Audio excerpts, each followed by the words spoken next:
మిత్ర వచ్చేసరికి రిషి వాళ్ళ కోసం వెయిట్ చేస్తూ ఉన్నాడు. రిషికి కృతిని చూడగానే కళ్ళల్లో చెప్పలేనన్ని సంతోషం. చాలా కొత్తగా ఉంది. నా బుడ్డి, నా చిన్ను, కాసేపట్లో నా భార్య. ఈ నిమిషం ప్రపంచంలో ఉన్న అందరికన్నా నేనే అదృష్టవంతుణ్ణి. కృతి రిషిని చూడగానే సిగ్గుపడింది. బుగ్గలు ఎరుపెక్కాయి. ఎల్లరోడు, చిలిపి చిన్నోడు. కొన్ని క్షణాల తర్వాత నాకు భర్త.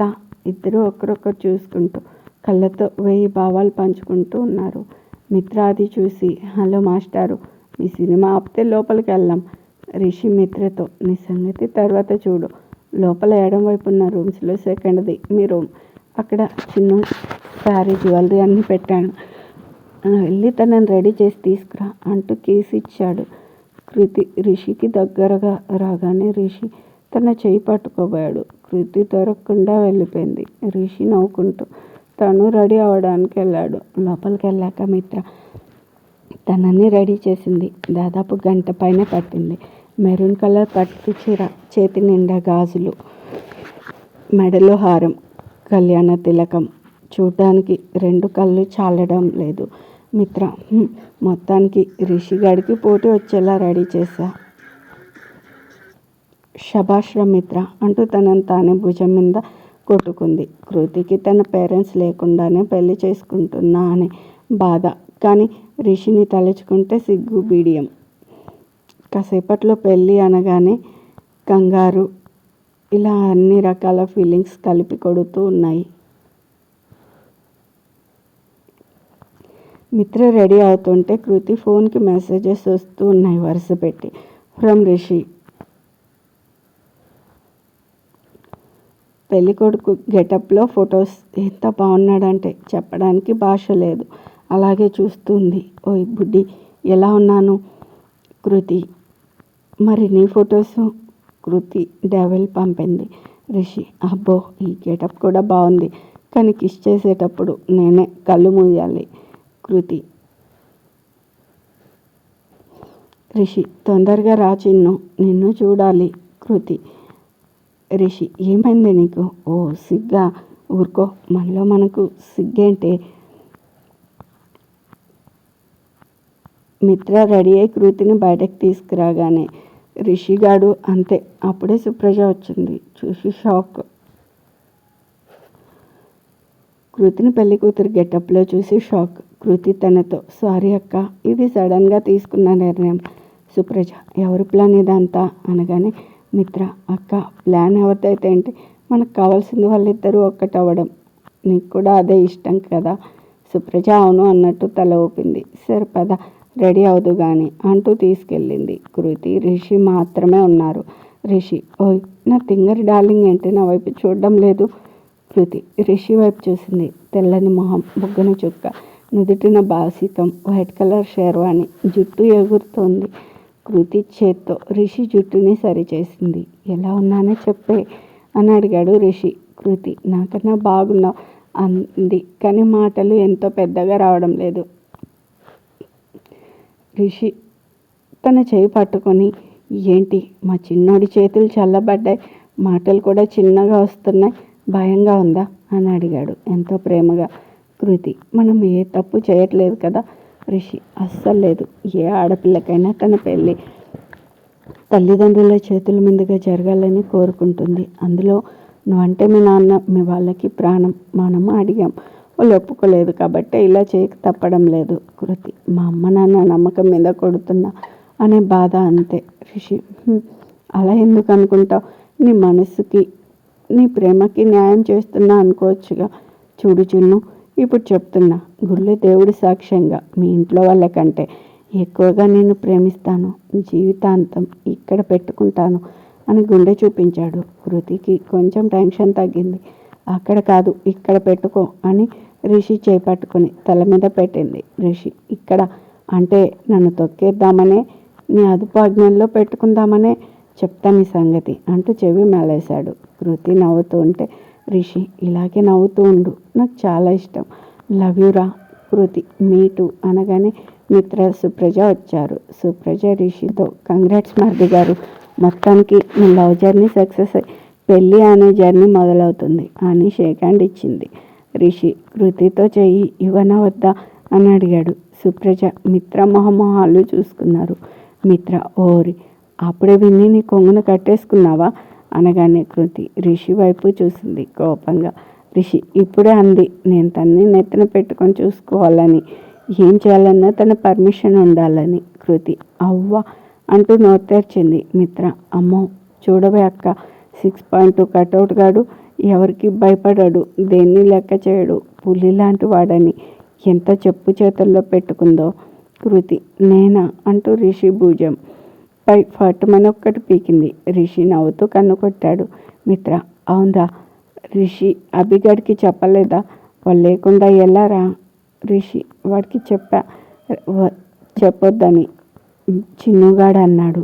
మిత్ర కృతితో ఎందుకే వద్దన్నావు, వాడే మన ఫ్రెండ్ కదా. కృతి నాకు చెప్పాలని ఉంది కానీ నీకు తెలుసుగా మా డాడీ అంటే వాడికి ఎంత ఇష్టమో, పొరపాటున చెప్తాడేమో అని అనిపించింది, అందుకే వద్దన్నాను. సుప్రజ అవును మిత్ర, వాడిని గమనిస్తే అర్థమైంది. ఎంతసేపు డాడీ వెనకే ఉంటాడు, ఎందుకో తెలీదు. చెల్లి అన్నట్టు వాడు చెప్పినా చెప్తాడు. మిత్ర అయితే ఇంకెవరికి చెప్పారు? రిషి నేను చాణక్యకి మా ఇన్స్టిట్యూట్లో ఇంకో ముగ్గురు ఫ్రెండ్స్కి మాత్రమే చెప్పా. వాళ్ళ నలుగురే ఈ అరేంజ్మెంట్స్ చేశారు. కృతి నేను ఎవరికి చెప్పలేదు. మిత్ర అయితే అంకుల్ వాళ్ళకి తెలిసేవరకు విషయం ఎవరికి చెప్పొద్దు అంతేనా? కృతి అసలు విషయం ఏంటంటే డాడీ ఏదో మ్యాచ్ ఫిక్స్ చేసి ఆలోచనలో ఉన్నారు. సో ఇంకో 2-3 రోజుల్లో ఆయన చెప్పగానే నేను ఓపెన్ అవుతా.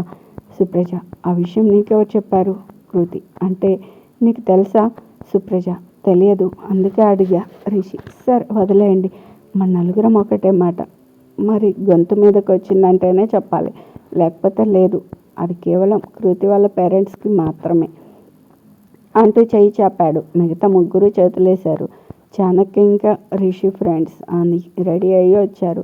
ఒక పంతులు గారు వచ్చారు. ఇద్దరిని ఎగదిగా చూసి గణపతి పూజ చేయించి తర్వాత తాళిబొట్టు కట్టమని చెప్పాడు. చాణక్య ఫోన్లో మంగళ వాయిద్యాలు పెట్టాడు. రిషి తాళి కట్టగానే కృతికి ఏదో తెలియని ఫీలింగ్. తర్వాత తాను కొన్న నల్ల పూసలు వేశాడు. పంతులు గారు రిషి కాళ్ళకి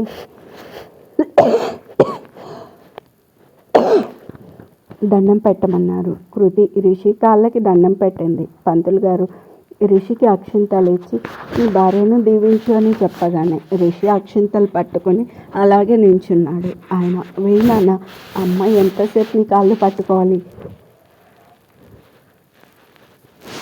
రిషి తొందర ఏముందండి, కాసేపు పట్టుకునే ఉండనివ్వండి అనగానే కృతి రిషి కాళ్ళ మీద గట్టిగా గెచ్చింది.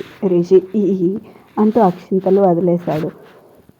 అవి కృతి తెల్ల మీద పడ్డాయి. అందరూ నవ్వారు. ఇద్దరు కలిసి ప్రదక్షిణలు చేశారు. చాణక్య ఫోటోలు తీశాడు. రిషి కృతి భుజం మీద చేతులేసి తనని ఎత్తుకొని ఏంటో రకరకాల విన్యాసాలు చేశాడు. అదంతా అయ్యేసరికి 11 గంటలు దాటింది. అందరూ డ్రెస్సు చేంజ్ చేసుకున్నారు. రిషి కృతిని వదిలేసి అందరూ వెళ్ళిపోయారు. చాణక్య వీళ్ళ కోసం రిసార్ట్స్లో రూమ్ బుక్ చేశాడు. ఇద్దరు అక్కడికి వెళ్ళారు. రూమ్లోకి వెళ్ళగానే రిషి కృతిని హక్ చేసుకుని నుదుటిన ముద్దు పెట్టాడు. కృతి సిగ్గుపడింది. రిషి తన పెదవులు అందుకున్నాడు. కాసేపటి తర్వాత వదిలి చిన్ను ఇప్పుడైతే ఇంతే అని దూరం జరిగాడు. కృతి సంతోషంగా థ్యాంక్ యూ హబ్బీ అంటూ బుగ్గల్లాగింది. రిషి అంటే ఏంటే, నాతో పెళ్ళి ఓకే కానీ ఫస్ట్ నైట్ వద్దా? కృతి వద్దని నేనెప్పుడు చెప్పాను, కానీ మా పేరెంట్స్కి మన పెళ్ళి సంగతి తెలిసాకే ఏదైనా అంటూ రిషి ఒళ్ళో తల పెట్టుకుని పడుకుంది. రిషి ఓయ్ ముందు లెగు, ఇదేం పద్ధతి కాదు అంటూ తోశాడు. కృతి ఏమైంది, నేనేం చేశా అంటూ బొంగమూతి పెట్టింది. రిషి నువ్వు దూరంగా ఉండి మాట్లాడు ఏదైనా, అంతేగాని దగ్గరికి వచ్చి టెంప్ట్ చేయకు. కృతి ఓ అదా, అయినా అంత వీకా నువ్వు అంది. రిషి వద్దు, నన్ను గెలక మాకు, నీకే మంచిది కాదు. కృతి అమ్మ వద్దులే, నువ్వు అసలే మంచోడివి కాదు. రిషి అవును, అమ్మమ్మ రానందని చెప్పావు ఎందుకు? కృతి ఏంటో కారణాలు చెప్పింది. నాకు పక్క మా అమ్మ నాన్న, ఇంకో పక్క నువ్వు. ఈ పెళ్ళి టెన్షన్లో ఆమె ఏం చెప్తుందో సరిగా అర్థం కాలేదు. కానీ ఒక్కటి, ఆమె ఎందుకో మన పెళ్ళికి వెంటనే జరగాలని కోరుకుంది. రిషి నాకు అర్థమైంది చిన్ను. అవును ఇవాళ ఏదో ఊరు వెళ్ళాలి అన్నావు, ఎక్కడికి? కృతి ఏమో మా డాడీ వైపు ఎవరితో ఫంక్షన్ అని చెప్పింది మా అమ్మ. మేబీ అబద్ధమై ఉండొచ్చు, చూద్దాం, ఇంటికి వెళ్ళాక తెలుస్తుంది. అవును ఫోటో చూపించు అనగానే రిషి తన ఫోన్లో ఫొటోస్ చూపించాడు. ఇద్దరూ చూసుకున్నారు. ఒక చోట దేవుడికి ఇద్దరు దండం పెట్టేటప్పుడు ఫోటో ఉంది. అందులో రిషి కళ్ళు తెరిచే ఉంటే కృతి కళ్ళు మూసుకొని ఉంది. రిషి అది చూసి, ఏంటో బుడ్డోడు అంత బలంగా దండం పెడుతున్నాడు. కృతి, ఏముంది, మా ఆయన తొందరగా హీరో అవ్వాలని, మేమిద్దరం కలిసి లైఫ్ లాంగ్ హ్యాపీగా ఉండాలని. రిషి, ఓయ్ ఇద్దరమేంటి, 5గురం కదా. కృతి, 5గురా? మిగతా 3 ఎవరు? రిషి, మన పిల్లలు 3, మన ఇద్దరం. కృతి, 3? రిషి, ఏ ఆ మాత్రం కనలేవా? కృతి, ఇలా దూరంగా ఉంటే ఎలా కన్నాను? రిషి లేచి కృతిని ఒక చేత్తో హగ్ చేసుకుని, చూడు చిన్ను, పోనీలే, కెరీర్లో సెటిల్ అయ్యాక పెళ్ళి అనుకుందాం. సరే, అదంటే హఠాత్తుగా అయింది, ఇది ఇలా కాదు అంటూ మెడ మీద ముద్దులు పెడుతుంటే కృతి, సారీ ఇంకెప్పుడు కదిలించను అంది. రిషి నిన్ను అంటూ పైకి లేపి మంచం మీద పడుకోబెట్టాడు. కృతి వద్దు అంటూ చెంపలాయించుకుంటూ, బుద్ధి తక్కువై ఏదో వాగేసా అంది. రిషి తనకి దగ్గరగా వస్తూ తన చేత్తో చెయ్యి పట్టుకున్నాడు. కృతి కళ్ళు మూసుకుని ప్లీజ్ మాఫ్ కరో అనగానే రిషి లేచి అలా రా దారికి అన్నాడు. కృతి, అమ్మో ఇలా టెన్షన్ పెడతావే అని నెత్తి మీద ఒక్కటి చరిచింది. సరే కానీ నీకు రొమాంటిక్ సెన్స్ ఎక్కువ కదా, ఒకటి అడుగుతా చెప్పు అంది. రిషి, అడుగు. కృతి, మనం దేవుడికి దండం పెట్టేటప్పుడు, నిద్రపోయేటప్పుడు, కలలు కనేటప్పుడు, ముద్దు పెట్టుకునేటప్పుడు కళ్ళు ఎందుకు మూస్తాం అని అడిగింది.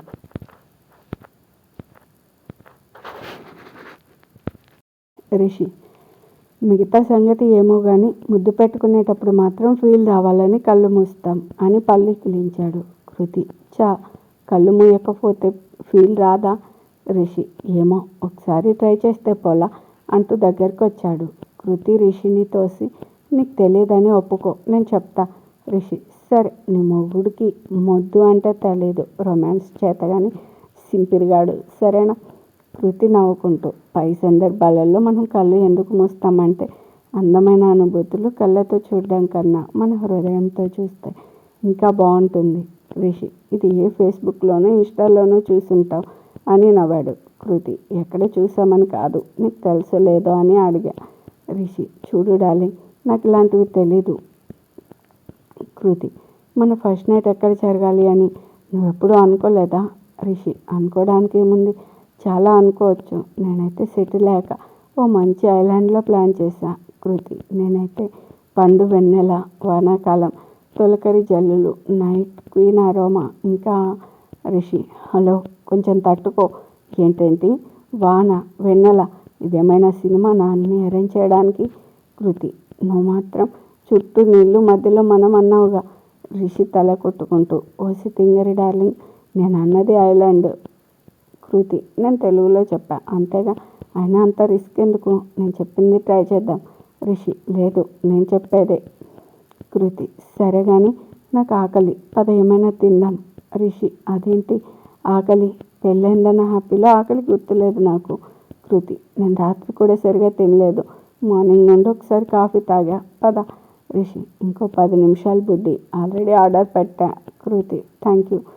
రిషి, ఈ థ్యాంక్స్లు వద్దు కానీ ఒకటి చెప్పే, నేను ఇక్కడికి రాగానే ఆ ప్రోగ్రాం లేదన్నాను కదా, నువ్వు సంతోషించావు, మరి రిసార్ట్స్లో రూమ్ బుక్ చేసా అంటే ఎలా వచ్చావు? ఒకవేళ నేను ఆ ప్రోగ్రాం ఉందంటే ఏం చేసేదానివి? కృతి, నాకు తెలుసుగా నువ్వు అలా చేయవని, నా మనసుకి కరెక్ట్గా అర్థమవుతావు. రిషి, ఇదే మాట ఎప్పుడు చెప్తావా? కృతి, అంటే రిషి, రేపు నేను హీరో అయ్యాక నువ్వు నన్ను కళ్ళతో కాదు మనసుతో చూడాలి అంటే దానికి చాలా ఓర్పు, సహనము ఉండాలి. ఎవరో ఏదో చెప్పారని నమ్మేయకూడదు. నేనేంటో నీ మనసుకి తెలుసు అన్నావు. ఎప్పుడైనా నేను తప్పు చేశా అని నీ కళ్ళు చెప్తే నీ మనసుని అడుగు, అది కరెక్ట్గా చెప్తుంది. కృతి, వామ్మో, ఫిలాసఫీ బాగా చెప్పావు. రిషి, నీ తింగరి ఫిలాసఫీ కాదు, ఉన్న విషయం చెప్పా. ఇప్పుడు కృతి వేరే లెవెల్లో. సరే, నిన్ను అనుమానించను, ఒకవేళ ఆ పరిస్థితే వస్తే నా మనసుని ఫాలో అవుతా. డోరు చప్పుడైంది. రిషి ఫుడ్ తీసుకొని వచ్చాడు. కృతి ఇద్దరికి చెరో ప్లేట్లో పెట్టి తీసుకొచ్చింది. రిషి, నాకు ఇక నుంచి నువ్వే తినిపించాలి. కృతి, సరే అని రిషికి తన చేత్తో తినిపించింది. తర్వాత కృతి తింది. రిషి, ఫుల్గా తినేసాం, ఇక కాసేపు ఫుల్గా నిద్రేస్తే ఎలా ఉంటుంది? కృతి, నాకు నిద్ర పట్టదు, అమ్మ రమ్మంది, ఇక వెళ్దాం.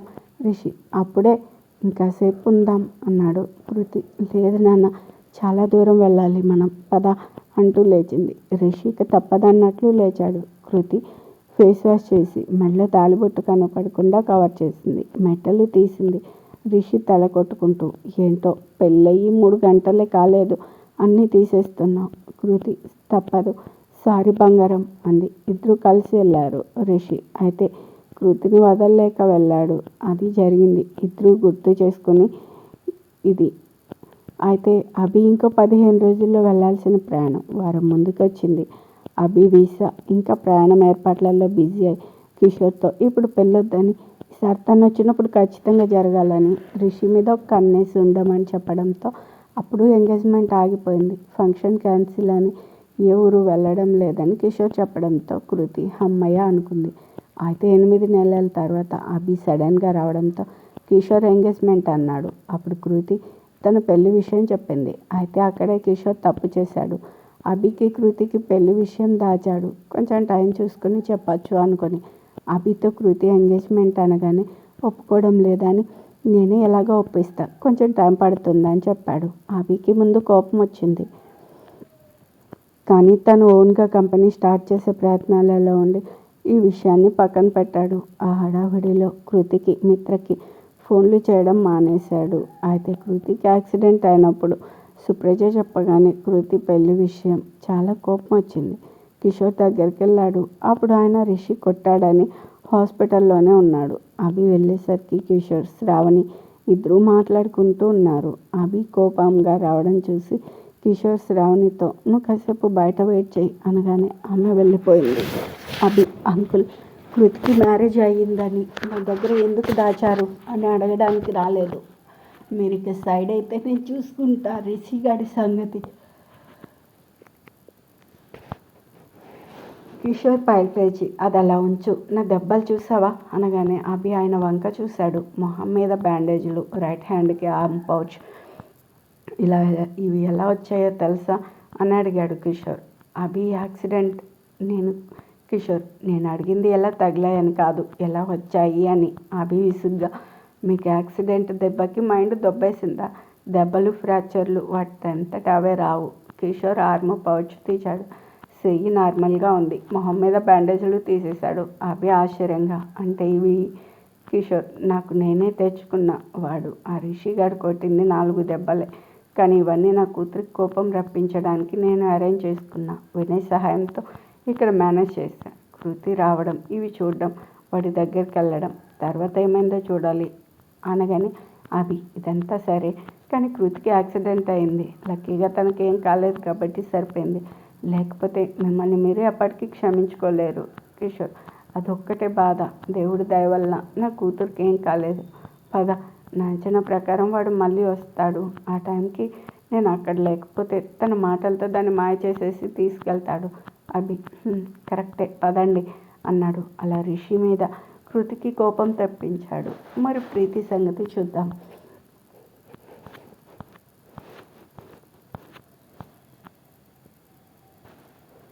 ఇదంతా గుర్తు చేసుకున్న తర్వాత కృతి నెక్స్ట్ డే అమ్మమ్మ కృతులు బాగా నిద్రపోయావా అంటూ కాఫీ ఇచ్చింది. కృతి తాగుతూ సరే కానీ రాత్రి ఏంటి నన్ను ఫ్లాష్ బ్యాక్లో తింపి నువ్వేంటి ఫ్యూచర్ ప్లాన్స్ వేయడానికి వెళ్ళావా? ఆమె అంటే కృతి ఎవరికి ఫోన్ చేశావు? ఆమె చెప్పాక మీ పిన్నికి. కృతి నేను రోజుకి 100 మందిని డీల్ చేయాలి. నువ్వు నన్నే ఏమార్చాలని చూడకు. చెప్పు, ఆయన గారికి నా ఫోను. ఆమె ఆయన గారు ఎవరు? కృతి అమ్మమ్మ నాకు కోపం తప్పించక. అంటే నువ్వు ఆ టైంకి మొహం ఏ తప్పు చేయలేదంటే నమ్ముతున్నావా? ఆమె నువ్వు కళ్ళతో చూసావు కాబట్టి నమ్ముతున్నావు. నేను అనుభవంతో చూసా, అందుకే పూర్తిగా నమ్మడం లేదు. కృతి అబ్బో, ఇంతకు ఏమంటున్నాడు ఆ జిరాఫీగాడు? ఆమె వస్తే నీ భర్తను పట్టుకుని ఏంటా మాటలు? కృతి ప్రతాప్ గారు ఈయన గారి ఇంటికి వెళ్ళి పర్సనల్గా ఇన్వైట్ చేసి వచ్చాడు విక్కీ దీక్షల పెళ్ళికి. అసలు ఈ యాటిట్యూడ్ మొహం రాడేమో అనుకున్నాను, కానీ వచ్చేసరికి వాళ్ళకి ఆనందం, అందుకని ఆయన గారిని స్పెషల్గా ట్రీట్ చేశారు. ఇంకా నన్ను ఓ రేంజ్లో ఆడుకోవాలని చూశాడు. మెనూ ఇస్తే వద్దు నువ్వే చెప్పు అన్నాడు. ఆ తర్వాత టిప్ అని 2000 ఇచ్చాడు. నేను ఊరుకుంటానా? ఇంకో 10 రూపాయలు ఇచ్చా అంది. అమ్మమ్మ నవ్వి, ఇంతకీ రేపు నీ తోకలు రాకుండా ఎవరు వస్తున్నారు జడ్జి దగ్గరికి? కృతి, మిత్ర. ఏ, నువ్వు కూడా వస్తావా? ఆమె, నేను మీ ఇద్దరు కలిసి ఉంటే చూడాలని అనుకుంటున్నా, విడిపోతే కాదు. కృతి, అది జన్మలో జరగదు. నేను వెళ్తున్నా. ఒక్కదాన్ని ఎందుకు ఇంట్లో? రా, మిత్ర వాళ్ళ ఇంట్లో దించుతా. రామకృష్ణ అంటూ భజన చేసుకోవచ్చు వాళ్ళ అత్తగారితో. అమ్మమ్మ, నాకు చేయాల్సిన పనులు చాలా ఉన్నాయి, ఆ తర్వాత ఆలోచిస్తా భజన గురించి. కృతి సరే అనేసి వెళ్ళిపోయింది. కృతి అటు వెళ్ళగానే రిషికి కాల్ చేసింది. రిషి ఆ నెంబర్ చూసి ఈమొకటి అంటూ ఫోన్ లిఫ్ట్ చేసి, బామ్మగారు నేను షూటింగ్లో బిజీగా ఉన్నా, తర్వాత చేయండి అనగానే ఆమె, కృతి మొన్న విశ్వ వాళ్ళ ఫంక్షన్ తర్వాత ఎందుకో డల్ అయింది. కారణం అడిగితే చెప్పడం లేదు. నీకేమైనా తెలిసేమో అని ఫోన్ చేశా అంది. రిషి, చూడండి, ఆవిడ గారు ఎందుకు డల్గా ఉందో నాకు ఎలా తెలుస్తుంది? మీ గిల్లుడికి తెలిసేమో అడగండి. ఆమె, గిల్లుడా? వాడెవడు? రిషి, మీ అల్లుడే. ఇంకో విషయం, మీరు నాకు ఫోన్ చేయకండి. మీరంటే నాకు చాలా గౌరవం. పొద్దాకలా ఫోన్ చేసి కావాలని ఆవిడ గారిని గుర్తు చేయకండి అని ఫోన్ కట్ చేశాడు. అమ్మమ్మ తర్వాత మిత్రకి కాల్ చేసింది. ఇద్దరూ చాలాసేపు మాట్లాడుకున్నారు. ఆ రోజు కృతికి రిషికి జడ్జి గారిని కలవడానికి ఎక్కడికి రావాలో అడ్రస్ చెప్పారు. Next day time 3:40 Krishna car ఆపగానే కృతి నెమ్మదిగా దిగింది. తన వెనకే విశ్వ. ఇంకో 5 నిమిషాల తర్వాత మిత్ర వచ్చింది. ఇద్దరు లోపలికి వెళ్ళారు. అది ఎవరితో ఇల్లు. అక్కడున్న సెక్యూరిటీ వీళ్ళ డీటెయిల్స్ తీసుకుని లోపలికి పంపాడు. వీళ్ళు హాల్లోకి వెళ్ళగానే అక్కడున్న ఒక ఆయన, మీరు సుకృతి? ఓ మీరేనా, రండి కూర్చోండి అంటూ చైర్ చూపించాడు. మిత్ర ఇల్లు చూస్తూ, నైస్ టేస్ట్, వుడ్ వర్క్ బాగుంది, కాకపోతే కర్టన్లు కొంచెం డార్క్ కలర్లో ఉన్నాయి అనగానే కృతి తనను మింగేసేలా చూస్తూ, ఇప్పుడు నాకు అవసరమా, నేను అడిగానా అంది. మిత్ర, ఓహో టెన్షన్ పడుతున్నావా, పడు అంటూ బయటకెళ్ళింది. విశ్వ, కృష్ణ కార్ దగ్గరే ఆగారు. రిషి కారు వచ్చి ఆగింది. డ్రైవర్ దిగి డోర్ తీశాడు. రిషి లోపలికి వెళ్ళాడు. మేఘమాల విశ్వని కోపంగా చూసి అక్కడున్న చెట్ల కిందకెళ్ళి నిలబడింది. లోపలికి వస్తున్న రిషిని చూసి, మిత్ర, నీ తోక ఏది అనగానే రిషి, లెంత్ ఎక్కువైందని కట్ చేశా, అయినా నాకు ఒక్కటేనే, అదిగో అక్కడుందే ఆ చింపాంజీకి 2 తోకలు అంటూ నవ్వాడు. మిత్ర, అది విందంటే ఇంకేం లేదు, పద అంటూ తోసింది. కృతి రిషిని చూసి, వచ్చాడు waste fell of India. Rishi కృతిని చూసి, డల్గా ఎక్కడుంది, బాగానే ఉందిగా, ఎద్దు మొహంది. కృతి, మిత్ర ఇక్కడికి రా. రిషి, వెళ్ళావంటే చంపేస్తా, నా పక్కన కూర్చో అంటూ కృతికి దూరంగా ఉన్న కుర్చీలో కూర్చున్నాడు.